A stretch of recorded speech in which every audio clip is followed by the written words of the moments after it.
Auditing Standard SA 706 Part 3. Placement of emphasis of matter paragraphs and other matter paragraphs in the auditor's report.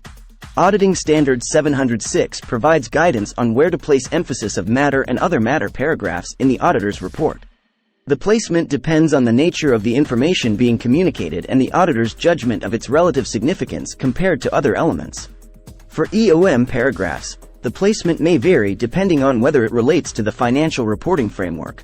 If a Key Audit Matters section is included in the report, the EOM paragraph can be placed either before or after it.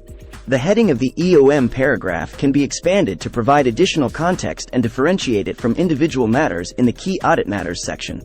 The standard also explains how the Key Audit Matters section, EOM paragraphs, and OM paragraphs interact when all are presented in the auditor's report. The placement ensures clarity and effective communication of important matters. Communication with those charged with governance. In addition to placement considerations, Auditing Standard 706 emphasizes the auditor's role in communicating with those charged with governance. The auditor evaluates the financial statements and issues an auditor's report with an opinion on their fairness. Effective communication between the auditor and those charged with governance is vital.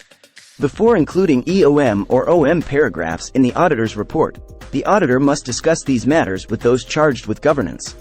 This ensures that they understand the nature of the issues to be highlighted and allows for further clarification if needed. In situations where an OM paragraph on a particular matter is a recurring issue in successive engagements, the auditor may not need to repeat the communication on each engagement, unless required by law or regulation.